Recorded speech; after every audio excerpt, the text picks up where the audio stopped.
and welcome. It is Wednesday, November 29th, and we are back in the Burgh after an awesome holiday weekend with our families.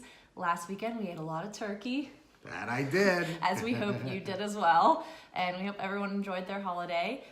But with that being said, we have such an exciting auction coming up this weekend. If you haven't received this catalog in the mail or checked it out online, it is called the Wonderfull World of Toy Soldiers. And when we say Wonderfull World of Toy Soldiers, we mean it. I mean, we're talking there's something for everyone in this sale. It is absolutely a huge sale. It really is. There are over 1,800 lots. And as Ray said, there is something in here for everyone if you're a soldier collector. And we have so many lots to show you today. We're trying to break a record. We got excited and we have over 20 lots to show. So this is a little bit of a speed round. You're gonna have to hang with us. We'll move at a nice pace and we got a lot of things. So what do you say, Bree? You wanna start? Let's do it. Let's go. And we're off. We're starting with the cover lot. This is lot 1090. Okay, why don't you show them the lid first? I'll show you the lid. And this is all original, beautiful label. Paris Office. So this is our cover lot. So this is made by Britain's Paris Office, which we've talked a lot before. This set is probably made about 1918. It's Imperial Yeomanry. And why I really wanted to feature it, we get a lot of Paris Office, but this set came in from a fresh source and it's absolutely exquisite. You know, the figures are all undated figures. The paint, everyone asks me, like, how do you tell Paris Office? And it is very difficult, but there's a very distinctive paint style. And when you look at these, Bree, and you especially look at their faces, you know, everything about this set is the way you want a Paris Office set to be. So when you say a distinctive paint style, Ray, what exactly do you mean by that? Well, show them the face there. They're painted a little different than the way the Britons would actually paint their figures. I don't know what's the best way to describe it. It's just a different feel. It's a different look. A little bit more detail. The colors are a little bit more pastel-y, if that's a word. Pastel in nature. Pastel-y. If it isn't, it is now. That's true. Like on this, now, so the box, there's a number of different boxes, but this is one of my favorite Britain's boxes, or Paris Office, because if you look up in the corner here, it says BL, that's Britain's Limited. Now, not all of Britain's Paris Office came in that kind of box. They did a lot of, like, they would provide other wholesalers and retailers, and they would package them in different boxes. And in our year-end January catalog, we're going to have a couple of those. So I'll show you then. But the other neat thing about this, I don't know if you can show them without the figures moving, but show them the way they just marked the tie card. This tie card's correct. It just says made in France. I'm going to have to lift the figures let me have up. a couple figures here. I'm going to lift a couple figures out, but I'll show you them as I lift them out. So there is one white mounted That's the horse. officer. Show them underneath here too, Bree. These are on, not all Paris Office figures are marked Depose. So again, this is sort of the provenance of paint. These are dated figures. And really why I know this is Paris Office besides the source is the style of paint. That's the only way I can describe it. So this is what Ray's talking about right here. In the middle, I don't want to tip these figures off, but right there, you'll see on the tie card, it clearly states made in France. That is correct. That's correct. So it doesn't have like your typical Britain's label marking on it. Again, 6 pieces. You have three brown horses, 2 black, and the officer on his gray. Beautiful set. Going to do very well. That's why we put it on the cover. So if you're looking for it, lot 1090, Britain's Paris Office, set 230. Yeah. All right. We're going to stay in line of early Britons. This is lot 1088. It's set number 56. And we have it in the catalog as types of the British Army. Okay, and this actually is a combination set. So you get 2 regiments here. You get the Grenadier Guards on the bottom, and then you get the Royal Sussex Regiment on top. So it's set number 34 and 16, combined in one box. And then they added an officer. So the Grenadier, they actually added an officer on a brown horse, which is very unusual. And this also includes a little tent, which is very unusual. And I was going to point that out. I do believe it's correct to this set. So there is a tent here that stands up. And what's so neat about this set is this actually sort of comprises what you need to make a British square. So you have guys firing with an officer, you have enough people to sort of make what you would know as a British square. Very early. It's a beautiful set. Oval bases, really exquisite paint, great patina. Just a really nice example. 18 pieces as You well. like that one? In full. I do like that one. Did I that's show good. the label close up? I'm going to show it close up. Show 'em the label. It doesn't have an end label if you were inquiring about that, but this label is very, very nice on it. And as you can see, types of the British Army, set number 56, crystal clear. Yeah. Very, very nice. I would date this set here. The officer has a movable arm. I would date this set right around 1900, 1902. And from this period, the set numbers were only on the front of the boxes. On the label here, it says number 56. Was there a reason for that? Could they not make the end labels, or they didn't? They just didn't think that far in advance. The end labels really came from what a lot of you collectors know. When you're collecting Britons, they end up usually on a shelf stacked up. So it's very convenient to have a label on the end so you know what it is. It's like a bookend. At the very beginning, they weren't thinking that far ahead. So they were just numbering it and they weren't really looking, inventory control and all that. So we're going to move right on then. This is like a typical end label right there. Right there, that's what we were talking about. So that's a typical end label. This is lot 2226. This is Britain set number 1629, Lord Strathcona's horse. And I will say that Ray might correct me on this, but this is one of his favorites in this sale. Well, it is one of my favorites in the sale. I won't correct you on that. He has a lot of favorites. You are correct. That's why I said that. Well, most people know that I'm a real condition nut. I love great condition. I really have never seen this set any better than this. Again, it's sort of like that Paris office set. I'll see a number of them. Some I think are more correct than others. This one's absolutely correct. Okay, and a lot of people say, well, how do you tell the difference between Lord Strathcona's horse and actually like the 5th Dragoon Guards, which are almost identical? And it all comes down to the cuffs. Lord Strathcona was painted with green cuffs and a green collar. And like Bree was looking at it earlier, and she's like, oh, is that green? And I will tell you this, on this set, or on all the sets where they painted green, so a lot of those like famous regiment sets, you really have to see the green come out, you really have to go out in the sunlight. I can tell, I have pretty good eyes, but even where we were looking at it, it can appear as dark blue. Yes. But if you get it in bright sun... It has to be a specific light, because I have great eyes as well, I will say. But, I mean, you're never going to be able to tell with how, it's a little pixelated on this video right now. But it is pixelated? I thought we had the state-of-the-art camera here. That's of course we do. It's as clear as we're going to get. It is clear, but, so it's not quite, I don't know if it's coming through on your end, but it is green, but it's borderline. It's one of those things that you could definitely spark an argument. Is it green or is it blue? But it is. But it is. If you look and if you have one, or if you're looking at one, I highly recommend. And really, I think it's a good tip for anyone that's collecting. Nothing beats natural light.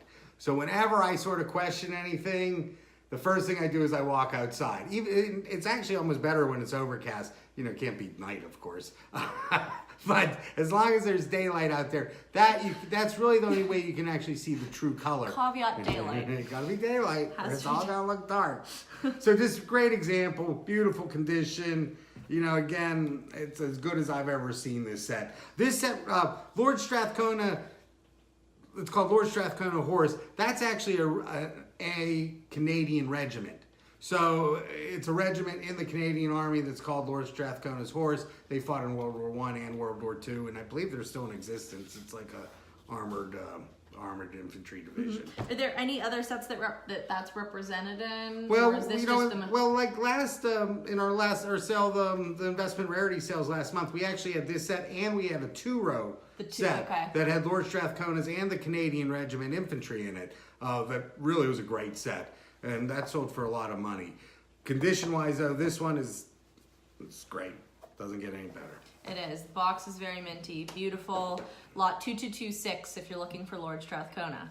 Okay, now we are moving on to something a little different. Demonstration lot. I'm a little worried every time we try to demonstrate something. This is the Britain's Boomerang Top, which I was very excited to see. I love these gyroscopic toys, and I just find them very charming. And this actually is very rare gyroscopic toy. The last that it was sold publicly was in Christie's in 2000 out of the Arnold Rolack collection. So this is one of the Britain's toys. They started these in 1893 and they made them up into about 1898. This is just a top. They call it the Boomerang Top, and there's instructions. Now this box is a reproduction that I believe they used the one from the Rolack sale to do. And we're going to try to show you how it works, but it's never going to work on camera. These are called the boomerangs here. These little discs. They almost that are look sort like of made out of like a vellum of some sort. They do. They almost look like those little, I don't want to call them leaves, but things that fall from trees and propel through the air. Yeah, like from a maple tree. Yeah, maple exactly. Tree, yes. That's what they remind me of. So we're going to try to demonstrate this. Okay, so the instructions, should I right read here. you the instructions? If you care to. I didn't Okay. quite understand them. Okay, well, I'm going to read them for anyone. It says directions. Spin the top in the usual way and take the handle off. Place one of the boomerangs on the screw in the center of the top and then touch the trigger underneath with the handle, and boomerang will fly in the air. With one spin, the top of the boomerangs can be thrown 12 times. Not going to happen. Okay, well. We're going to give it a try. Well, you know. We got a string and we wrapped it up. So a lot of the toys that they made that are this nature, they made like Don Quixote. There's an equestrian toy. There's Yes. like Mikado in this. We've showed the equestrian. They basically work. You wind the string like a regular top. Actually, I think now that I think of it, so I think you go like this. Okay. My fingers got. Okay, and it's spinning, and then you're supposed to take this, and I don't know where you put it. I don't know if you're supposed to put it under here, but this will actually then corkscrew up And fly into the air. If we had like a CG department, we could. I was just gonna say, I wish I could see the animation and see it fly into the air. This is where it's a good time to just use your imagination. Very rare. Again, it's the first one we've ever handled. The only other one I know of was in the Rolack collection. This came from an old time collector out in Arizona. I don't know if anyone knew Bill Brunnan, but Brunnan Barracks. So it was from his collection. So has a box reproduction, but everything else appears to be all original. And it's not going to be a lot of money. I think it's a nice addition to any collection. It is. I really love that one. I think that it's charming. Latest novelty. So that's our Boomerang Top. Now we are moving on to lot 2179. Hoppy. This is a Hopalong Cassidy set. It's beautiful. And the box is in great condition. It is tied. This is set number 219. It's 7 pieces.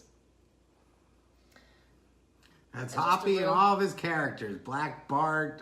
I don't know. You know any of the other ones, Bree? I used to know them all. I can't think of them at the moment. I don't. If anyone watching knows of any of these characters, let us know. I know Hopalong and Black Bart. But they all have names. They're all personality figures. Again, mint tied in the box. Made by Tempo. This was the official one, so it was actually licensed by Hopalong Cassidy. Really nice collector set, especially like Wild West stuff. It is Wild West, and there's a old school picture on the front too, right there. So that's pretty cool. That's for sure. Very cool. So right. Moving right along, we have a lot to show. Now we're moving on to a Minyo set. Ooh, the Arabian Nights. Love this. This is 1001 Arabian Nights, and we had a couple questions about this online. So we have another Arabian Nights set that is right next to this, and it is an actual diorama. But this one is not. You open it up, and the figures are right in the box here. I will bring a couple a little bit closer to you. Yes, that's sort of like a candy box. We have another one in the sale that sort of is a small, about the same size, but the third dimension's a little higher. That sort of makes like a little room. And then we have a huge one that has a lot of different figures in it. This guy's pretty cool. He's a parrot and a tamer, I guess. He has birds, but what I thought was neat, and also what you usually don't see in the soldier world, are sequins or glitter. So there's actual glitter on these girls. Look at the glitter on your pants on her. Oh, yeah. There's glitter, they shine, they're really cool. But when I think of Arabian Nights, I also think of Aladdin, you know, the Arabian Nights song from Aladdin, and they were really just Middle Eastern folk tales. There's thousands of them that were written in Arabic, and really Aladdin's an example of one that, you know, we've kind of put our English spin on, and also Ali Baba and his 40 Thieves. Yeah, there's Sinbad, yeah. So those are just kind of the ones that you might be more widely recognized. But so this one again, if you're a Mignot collector looking for Arabian Night set, this is 3083. The diorama, it is it a green box, right? Well, that's a big one. You know what? Yeah, There's so a huge there's one. a big one. Actually, I'm going to show it. All right, go ahead and show. But yeah, there's a big one. This set here, the set that we just showed you, was probably made in the late 80s. There we go. Yes, this one. Show them all This three. is worth showing. So if you haven't seen it, this diorama is the one that I'm talking about. It's a really, really big Arabian Nights diorama, Mignot, beautiful condition. This is another one here, and then the one that we're just showing right now is up here in the corner with the gentleman with the parrot and in the candy style type box. So those are those. And next, Those are nights. we're moving on to another one that we don't know a lot about, but it stood out to us in the We catalog. just liked it. We love it. Well, you pronounce the name. We believe it's Burmania. I almost was saying Birdmania, but it isn't. I don't know why. I'm making up that there was a D in the name of this, but it's really neat set. It's an Argentine company. That's about all I know about it. The set actually contains both lead and some plastic accessories. So my guess is it's sort of late 50s, or mid 60s, sort of in that range. But this is a dive set. Look how cool that looks. Look how neat. I mean, the tie card, it's all originally tied in. It has the boat. It has all these different, all the way down to the little life vest and the motor and the actual scuba diver. We just thought that it was a really neat set. Yeah, and again, for people that are sort of looking for a lot of different manufacturers, that's one that, we haven't really seen. Yeah, and like Ray said, it's made in Argentina. So, Does that say Industry Argentina? This says Industry Argentina on the side. You know what that means? I do not. Made in Argentina.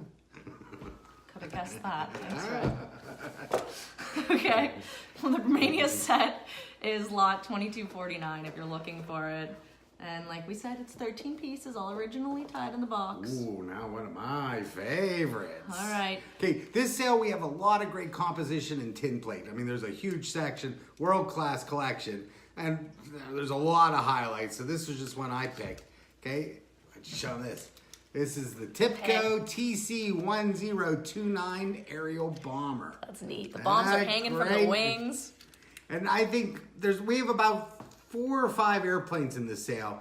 And to me, this was probably made early 30s, mid 30s. But it's really like to me, it's like the ultimate kid's toy. So it's wind up, okay? So you can wind it up, and there's a place for you to hang it. So you could hang it from the ceiling. It would actually wind, and the propeller turns. There's an on-off switch here. But the best thing about it, okay, I'm going to disarm it here. Disarm. Okay, but there are 4 bombs that this plane would carry. Okay? I'm going to take them off because I'm going to show you a lot on this toy. Okay, first off. And I think it's a nice size too. It's 10 by 14 inches, which is nice. This is when kids had fun. So this came with 4 bombs. Okay, and these bombs would actually, made out of lead, you take off this part and you put your black cap down there. Oh, wow. And then you would just push that together and turn it and it'd be locked and it's hanging. So then when it falls and hits snowball, you get the bang. Okay, so that's step 1. So each one of these actually were live ammunition.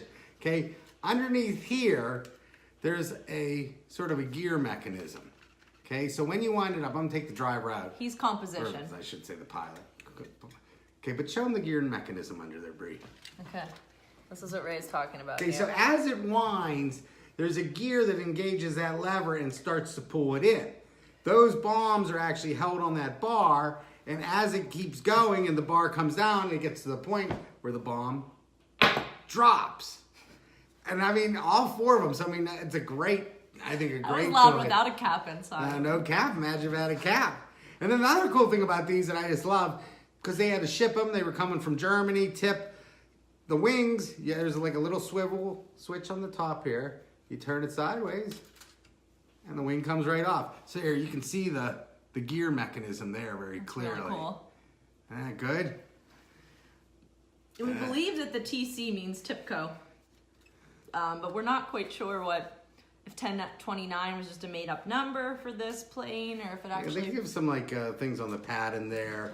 They do. I'll hold it up just so that you can see what it says. We have a number of like German ones that have swastikas on them too. You know, they made a lot of very military ones. I think there's a biplane in there somewhere. But just, you know, I love them. They're great.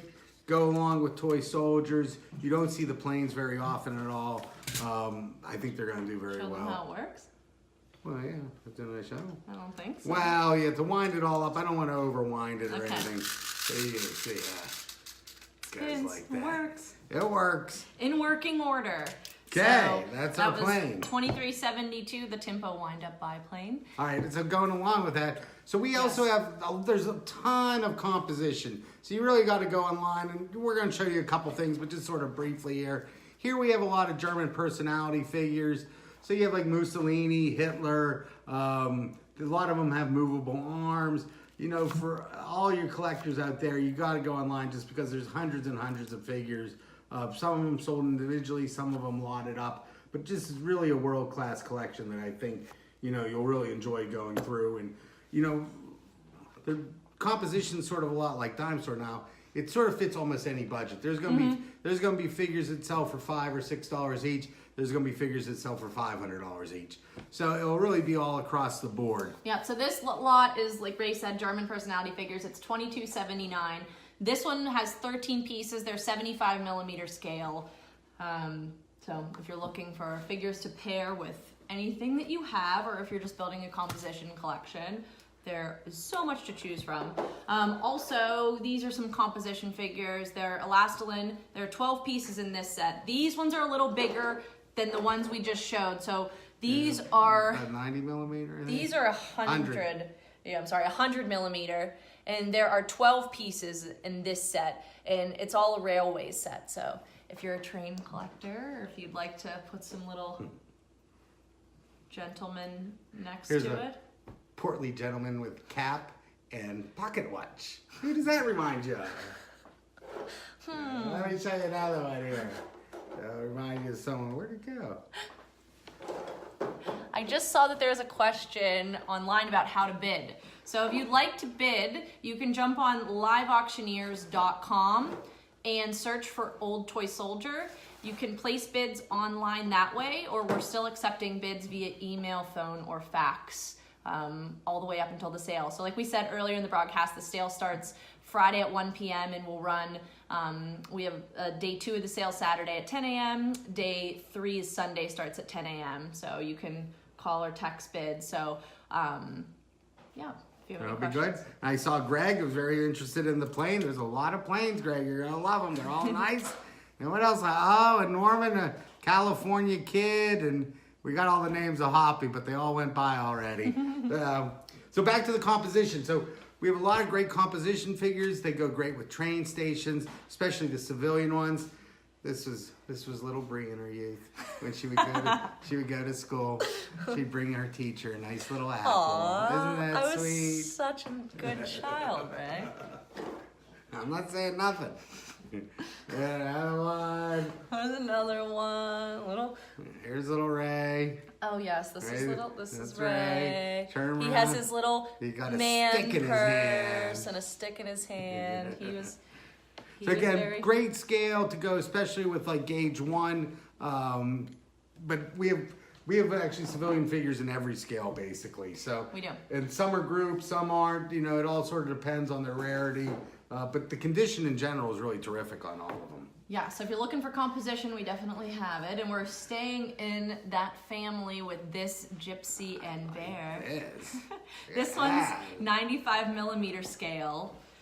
And this one was made by a company called Tipple Topple. Okay, yeah, Tipple Topple is a predecessor of Elastilin, very early. late 20s, I would put this at. Maybe even a little bit earlier. But just great detailing on them. You know, and it's amazing, like these two have stayed together all that time. I guess that's why you got to chain your bear up. Keep them with you. I think you have to do a little more than But I chain mean, them up. that's amazing. You know, you think of all those years that these two have remained chained together. But again, just really great period pieces. The detailing on these composition figures are just incredible. So again, check out Tin Plate Composition. We have, well, I don't know, what do you think, 300 lots or so at least? I'd say 300, There's yes. quite a bit of it. So There's a bunch, and you can also search for our catalog not only on Live Auctioneers but on our website. So that's oldtoysoldierauctions.com. So either one of those areas. All right, we're going to keep moving into Bree's favorite area. Yes, animals. He likes her animals. So we have lot 2216. This is a Britain's Pond with swan and cygnets. Look at the 5 little guys. These are just so adorable. Wait, one of them's going the wrong way. What happened there and back? Oh, he is. That's the lone wolf. We'll just turn him around. There he goes. Love it, you know, great for garden displays. You know, it's a very simple piece. It's very sort of diminutive, but, you know, it really adds a lot to any layout. That's the set, though. It's the swan with 5 of them. It is. That's the complete set. So that was lot 2216. All And we're right. going to stay in the animal category. We're moving on. This is a giraffe. Yeah, this is one of Britain's, you know, their ultimate He's lot animals. 1350, and he's very, very rare adult giraffe. Yeah, you see the small one. So the small giraffe shows up in a lot of the sets. This one was only sold as an individual figure. And I've actually sold, you know, one of these mint in the box, and I think it was around $2,000. So it did very, very well. This one has a little bit of chipping up front, but still very desirable. And, you know, again, if you like zoo animals, you know, this is one of the ultimate zoo animals. He is, and he was probably circa about 1935. Exactly. This little guy. I don't know if he's little, he's a big guy. He is a good-looking giraffe. Okay, so now we're moving on to... What we got I next? love this one too. This is a rabbit hutch, which I loved because I used to have a rabbit hutch in my backyard as a child. So I just thought this was the cutest ever. But there are 4 Britain's rabbits, and they can go in those little holes in there. Wait, I see we have little Norman chirping in over here. The swan or the giraffe, I believe, pre-war only. Yes. Pre-war only. So, But yeah. I do love the rabbit hutch. You know, it has a lot of different holes. Again, you can sort of line these up. Hugar was basically commissioned, or they were loosely related to Britons in that they would actually produce a lot of the buildings and accessories that people would use with their lead figures. So, nice piece. So it's very nice. I think that they all go together. So if you love animals, or if you're just looking for some rare pieces, you can check those out. All right. Now, we have a lot of Heidi in this sale, too. But we're just trying to get through, and, you know, we just picked this one lot, but there's probably at least 100 lots of Heidi This in there. is $13.98. These are Heidi Lancers on camels. The set in its entirety is 14 pieces. That includes the 7 riders and the 7 camels. And this is a pre-war set. Hi, Vern. I see you on there. Just wanted to say hello. But anyway, so this is a pre-war set. We have a lot of Heidi, and Yeah, what's so it's interesting nice. about this is you'll see a lot of Arabs, but to get a Lancer on camel is fairly unusual. So Indian Army on camels with lances, you don't really see that too often. no. And I love that camel. That's a nice camel that Heidi made. Yes, that's our hump day camel. Okay, so the camels are lot $13.98. And next, we are moving on to lot $21.95, which is a Sackle set, right, Ray? I believe so, yeah. Yes, this is Andy Pandy, Luby Lou, and Teddy. So this is Andy Pandy, Luby Lou, who was a rag doll, and this is Teddy. And this was actually a show, a children's TV series that debuted on the BBC in about 1950. And they all were marionette-esque type characters, and they lived in a picnic basket. So it was very place cute. To live is in a picnic basket. And very similar to Toy Story. For all of you, if anyone who's watched Toy Story fans out there, Luby Lou would pretend to be a doll anytime that Teddy and Andy Pandy were around. But when they were away, she would come to life. So I did not know that. I thought that was cute. That is very cute. So if you're looking for these guys, and gal, I should say, this is lot 2195. All right. That was a cute little story. We got a performance now. Gosh, now he makes me nervous. He makes me nervous when I get this far. All right. Okay. We got the teddy bear picnic. Okay? Okay, so... I just thought it was a bunch of teddy bears having a picnic, but someone over here told me there's a whole song and everything. Okay. So there's definitely a teddy bear song that, you know, but we just, first of all, why we picked this lot before I get into the song is because I just thought that it was very, very charming. And the teddy bears are rubber, and these little chairs are actually plastic that they're sitting on, and they sit in front of their little picnic benches. But they're circa 1950s, and the Teddy Bear Picnic song was actually written in 1907, and it was rewritten a bunch of different times, but it was famous in children's, it was a children's commercial. Children's song. In case Children's everyone song. get ready. Okay, I'm a little nervous. Okay, so for anybody that doesn't know the Teddy Bear Picnic song, I'm gonna use my handy iPhone piano over here. All right, it goes like this. This is just one line. There's a lot of suspense. All right, it goes. Today's the day the teddy bear I messed it up. Crap. I messed it up. This is why I'm not supposed to do Come this. on, pull it together. All right, I got this. Okay, all right. Today's the day the teddy bears have their picnic. Terrible. It's my phone, everyone. She Just told so me that she you know. plays the piano. I've known her all my life, and I never knew she played the piano. Just kidding. Okay, so that's a teddy bear picnic. So you can moving on. you can YouTube it if you really want to hear it. Okay, next, lot 2173. We're moving on to another rare set. This is Mickey's Fire Brigade, and it comes with the original box. And this is made by a company called Salco, and it's in beautiful condition. The full set is actually 6 pieces. So I think you have three Mickeys, some ladders. Yes. The box. We've had a number of these in the last couple years, but this is probably the best condition of any of them. The fire truck and the ladders and everything are really in perfect condition. They are. So it's a beautiful set. Salco is an English company that did a lot. They had a lot of licenses with Disney, so they produced a lot of their Disney figures. Yes. So I really like that one too.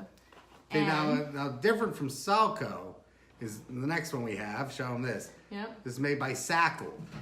S-A-C-U-L.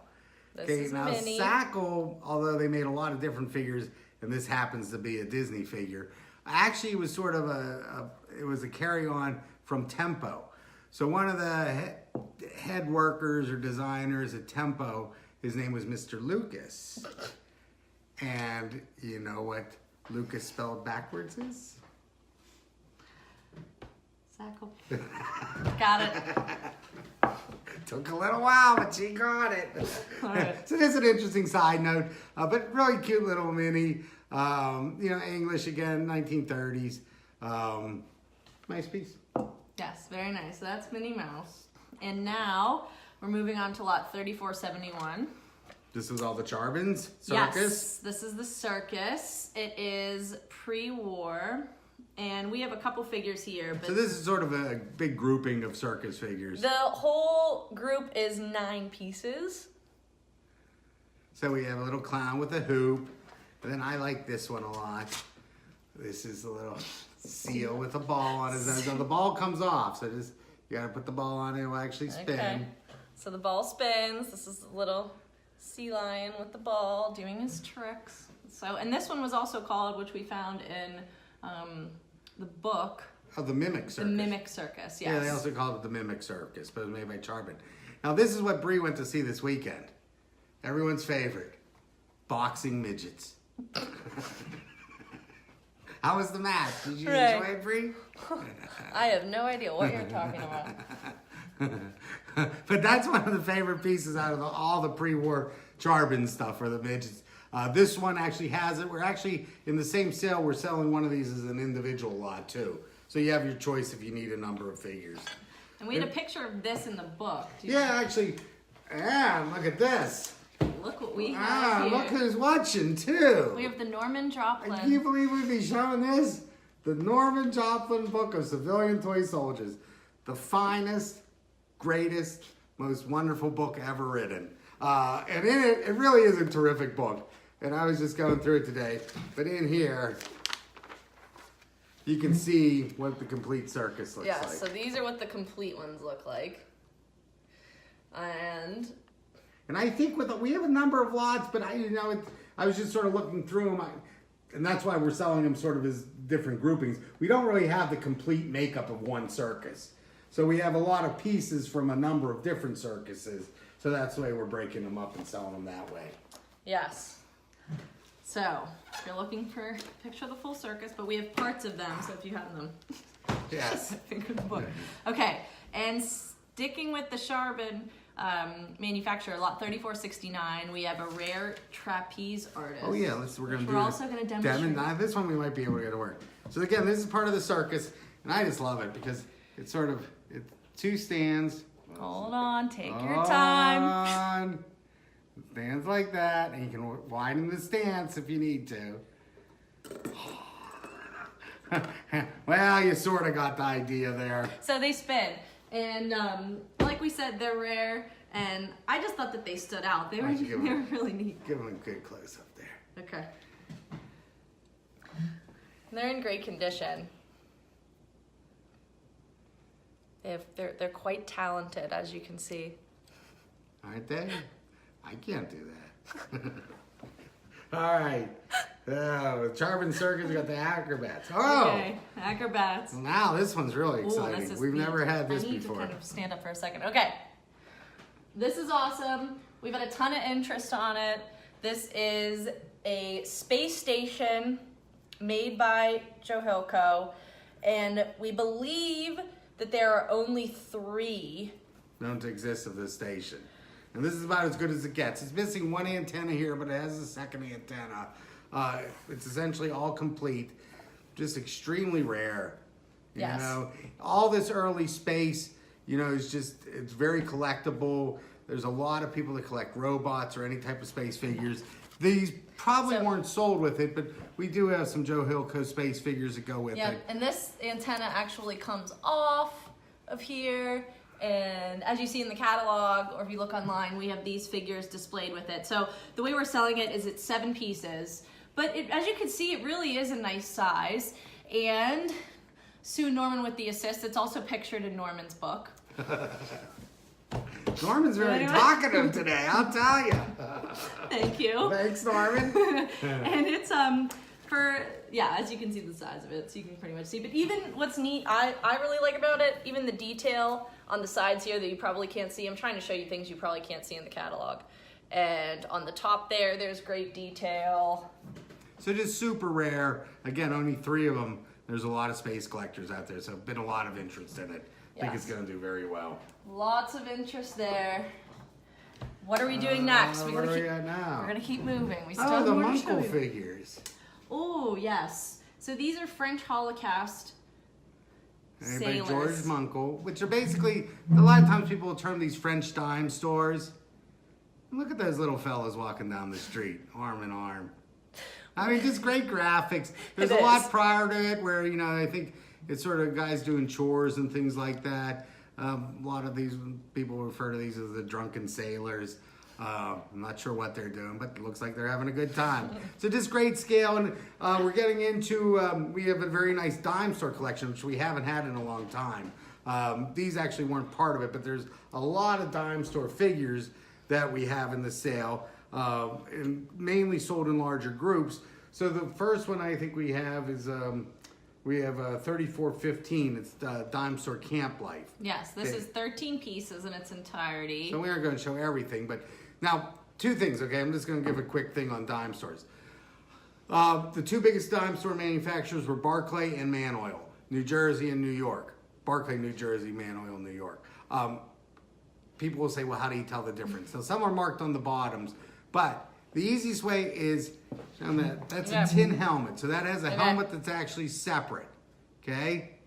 That helmet is a separate casting that would either be held on by a pin or glue. Okay. If it has a tin helmet, it was made by Barclay. Okay. If it doesn't have a tin helmet, you don't really know who made it. But if it has a tin helmet, you instantly know it was made by Barclay. Whereas Man Oil didn't use a tin helmet, everything was cast. Now there are figures. So it is attached. So you can even see more so from the underneath that it is cast as one piece. Yeah, no. These are okay, so these are the photographers. This one you can see that there's space underneath his hat, his helmet. Yeah. So yeah, and the way they held them on 2 ways. The earliest version they actually used like a clip. So it's sort of like a U-hook, and they would just push the hat right on the head. There's a large hole in there because when they would cast these, there's blowholes on the bottom, but then they would also need a blowhole up top. Okay. Britain's has it too to let the air out. So when you poured the lead in, you have to let the air out or it'll all bubble up. So it would come out there, and then they would use the helmet to close that off. Later, I guess the clip was more expensive. They just sort of made a helmet that they would just glue on. And those are the ones that are usually missing. So a lot of people that have those, they say their helmets are missing. You can get reproduction helmets, but they're fairly easy to tell the difference. But that's why the glue would dry off, or a little kid would pop it off. Even these, you could pull it off if you want. Mm-hmm. So this is a Barclay cameraman. So we have all the cameramen except for the very rarest one. My question was, the scene is called American Camp Life, and they're taking all these pictures. I was just curious. Well, they're taking pictures of camp. These are wartime correspondence. Okay, now these are the 2 Man Oils. Now take a look at these and show both of them to the camera at once. Brady, you see a difference? In the face. Nope. Okay, one's called thick arm, one's called thin arm. Oh, okay, I see it now you say that. Their faces are different too, though. Well, they're painted a little different, but that's just the style. But the casting is actually different. Okay. The one in your left hand is what we call skinny arm. I see it now. The one in your right hand is a thick arm, and you can see it on the camera there. They made the skinny arm first. That's the way the sculptor thought it looked best. A lot of problems with breakage and shipping. Mm-hmm. So then they reworked the mold, and they would go with a thicker casting. There's a couple figures that they did that with. So there you have both variations. Both of those are very rare. So those are 2 photographers, and then just some other nice ones that I liked in here. It's sort of like the whole, here's the camp life. I know, I love That's a this Barclay. one. That's the guy on KP duty, peeling his potatoes. Potato peeler. He's peeling his potatoes. And then this was made by Man Oil. And after the potatoes were made into a nice little stew, there's the chef serving up the grub. Chef serving up some grub. Finally. Ray, where's the beer? No, they didn't really. They had a guy rolling a barrel of apples, but no beer barrels on this. And then there's the guy having a little dinner there. I said that for Dawn. Dawn's watching. Hi, Dawn. Dawn's watching. Oh, where's the guy with the IPA? And then this is one of my favorites. So after you had your meal, you sat down, you had a smoke, and you wrote a letter home. Aww. So that's the soldier. That's nice. Soldier writing letters, what they call that. I like that. Yeah, that's a great figure. Very So again, cool. we have a lot of dime store. What's the next one we got, Bree? Okay. I can't believe we're getting toward the end. I know. Do you believe it? Huh. We had over. Like I was saying, we had over 20 things. I know it went really fast. Okay, we have the Great Iron American Family at the Beach. American Family at the Beach. Which is 9 pieces. It's lot 1097. Now, gray iron was made in Mount Joy, Pennsylvania. They made cast iron figures. Unlike the figures we just showed you, in the majority, or actually I think maybe not the only company, but basically all figure manufacturers produced out of lead, composition, aluminum, I'm missing one, plastic, but gray iron produced out of cast iron. Now look at that. See, that's Ray in his youth. What are you laughing at? What are you laughing at? Excuse me, I just couldn't picture you in a Speedo. Look at those abs. I just couldn't picture him in the Speedo. Well, is this you? So that's the boy with ball. And then we have a little girl in her swimsuit, and then we have a little guy with a life preserver. All right. We have a guy with a life preserver. That's probably you, the bathing beauty. Bathing beauty. Or you want to be the bathing beauty or the girl with the bucket? Girl with sand pail. Okay, so those you'll see in it. This is actually I personally like that last one. Well, that's actually probably me. This is in your later years. There's Mom. Mom with the floppy hat. And this is more fitting for me now. Oh, this is us. That's Ray taking a little snooze on the beach. Yeah, got a little hot, putting a towel over your face right there. And speaking of hot, you're heating up. This is the rarest piece here. Okay. That's the lifeguard in the chair. And all this beach talk's heating me up. And hot, thinking of the beach over really there. Hot. Thinking of the beach, getting really hot, Okay, anyways. So this, yes, rarest piece in this set, as Ray said. Yeah. Well, actually, tell you the truth, the rarest piece that we have, I have had the whole beach set complete. It's a goofy thing, but do you know what the rarest piece out of the entire Gray Iron Beach family set is? What is it? The stairs. Isn't that boring? Oh, that's so strange. It comes in a box, and there's actually a boardwalk. And I think we have almost all the pieces except for there's a lifeboat. Cast iron lifeboat that's not in our grouping here. But then there's a set of stairs that go from the lower part where like the beach is going up to the boardwalk. It's just a cast iron stairs, but that's actually the hardest thing to find out of all of them. But very desirable set. People really love it. It is. And Dawn just asked how you learned or who taught you so much about dime stores. And I was going to say that we like to refer to Ray as the king of dime stores. Back in the day, he had this display, and I've only seen pictures of it. That's why I'm going to mention it. But in the Atlantic City days of the show, which I've never had the opportunity to attend, unfortunately, he had this camouflaged, multi-layered dime store display that in the 80s, right? Yep, 80s. And it was amazing from what I've seen of it. So if little Kilroy was here on it, painted on it, made it myself. It was, yeah. Yeah, it was real nice. Well, actually, good question.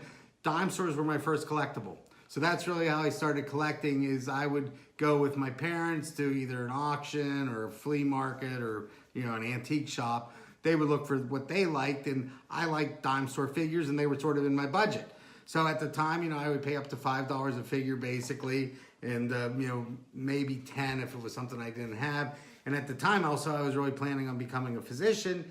So I sort of started with the medical figures, and I just bought medical figures, but then I started getting other figures. I had a lot of displays, and I got too many dime stores, so I started doing shows. So they really were my entry into everything what I've become today. But I love them. I still think they're great. I'm looking at them, and I used to always have dime stores when I went to a show, and I don't really bring any anymore. And I don't know why. We bring some, but we do have a decent amount in this sale, and we are going to have a nice collection in our Ray Toys of Yesteryear catalog. So in January, if you're looking for dime stores. And I think dime stores. I mean, they've always sold well, but they maybe weren't doing great for a little period. But I do think they're positioned really nicely for a great comeback. They're very affordable, American made, and by American, and and it's what it represents World War II. It does. American history. And they're a nice size too, and I like how they're all different and unique in their own little way. True. So I'm gonna have to. Speaking of Atlantic City, I'm gonna have to dig out that dime store picture now that we're talking about it. We can post it. I'll see if I can find it somewhere. So I've seen it. So I can't believe it. I'm looking around, Bria. Was that what we had? No. Well, oh wait. You know what? I skipped over this. You saw me fan briefly with it, but I just thought this was so neat. It's lot 2604, and it's a Napoleonic soldier lithograph fan, and it was made in Scotland by Valentines of Dundee. And I just thought it was a really, really neat addition to any collection, really. And it just has this. It works too. Likes the fan. She's getting hot. All right. But yeah, so this is neat. So that's the fan is lot 2604. And then we also... Oh, it's now that time of year. It's almost December. We have Father Christmas. How could we forget Father Christmas? He's made by Joe Hilco. He was lot 11, or he is lot 1101. And he's in nice condition too. You know, Bree, looking at that. For all you Santa I'm collectors just out there. really getting in the holiday spirit here. I'm really getting in the spirit. All right, well, if you're going to put your hat on, I'll put my hat on too. People love us in hats. Don't know what to say. So, we're getting in... Cheetah Santa. Cheetah Santa. Very nice. So, we're getting in the holiday spirit over here, and we have one last lot to show you before the auction. I can't believe we only have one lot. I can't either. Back to our dime stores, but we wanted to finish on a holiday note. We did. There you got a Santa on skis. This lot is 8 pieces altogether, but we have, yes, skiing Santa. And then this is Santa with bag and sled. Pulled by a horse-drawn sled. Santa delivering presents on Both of these sled. made by Barclay. Both of these post-war, 50s. Actually, they probably even made these up until like the early 60s, maybe 60, 61, maybe 62. Here comes Santa Claus. Here comes Santa Claus. I like your little I bell. got a little bell ringing. Yeah. So we can ring that bell, we can ring this bell. We have bells everywhere. Okay. So, I think That was all we had to show today. that really went quickly. It did go quick. So, our auction this weekend, the Wonderfull World of Toy Soldiers, begins this Friday, December 1st at 1 p.m. on liveauctioneers.com. You search for Old Toy Soldier and the entire catalog comes up. We're still accepting bids via text, email, fax, or phone, or online as of right now up until the sale. And the second day of the sale is Saturday. It begins at 10 a.m. and the third day is Sunday, which also begins at 10 a.m. And if you have any specific questions about any of the lots in this really big, beautiful catalog, you can still ask us. We'll be in the office all day. Yeah, we'll be all day tomorrow. Yes. So, last chance to bid. Yes. So, and also, exciting news, if you did not know, all the videos that we post on Facebook are archived on YouTube, and you can we have a new video up on our YouTube channel it was a visit to Portland, Oregon. And if you'd like to view that, it's our little segment called Adventures with Ray and Bree when we're on the road. It's a little different than our Facebook Live, but like I said, all of our Facebook Lives are on there. So there's new content on YouTube, and you just search Ray and Bree, spaces in between, 3 words, and our channel comes up. So you can subscribe to that. As far as our next broadcast goes, you will see us next Thursday, December 7th. We are traveling back to the Fraser History Museum. Love it. One of our favorite places. Exciting. The big news there. Louisville, Kentucky. And we are featuring a brand new room dedicated to German toy soldiers. It's going to be spectacular. Just state-of-the-art, beautiful display, world-class toy soldiers from basically 1750 up until maybe about 1950. So really going to be a beautiful, beautiful place to go and just appreciate toy soldiers in all their glory. Yes. Fraser History Museum, Thursday, December 7th, next Thursday. You can find us back here on Old Toy Soldiers Facebook page. And also, very exciting news, just out today, they're on their way to you. The Old Toy Soldier November magazine is out. This is the first official printed copy. So that actually is the first one. Norman doesn't even have his yet. He will. We just got him today. Yes. So they'll be on your way. All your subscribers, thank you. And we have a very nice issue in the mail to you. Yeah, so if you're not a subscriber, you can jump on oldtoysoldier.com and you can order the printed magazine, or you can just subscribe online and you can view all of the archived issues, that we've ever released on there, as well as the new ones. So that's oldtoysoldier.com. And also, we are going to be doing a special holiday show on Facebook Live as well. So following Louisville, our next broadcast will be on December 21st. So you can look out for that one. All I'm going to say is it's a special holiday show. That's it. I'm not giving away any other surprises, but we have things in store. Yeah, we do. So that's December 21st. And for the year of 2018... You believe we're already looking ahead to 2018. Yep. Goes quick. 2018, the Ray Harridan Toys of Yesteryear yearly issue will be out January of 2018, and this is catalog number 58. So everything in that catalog is for retail sale, and so it's structured a little differently than the auctions, but you can look for that in January, and we're going to be doing a broadcast for that January 11th. So that's when we'll feature that.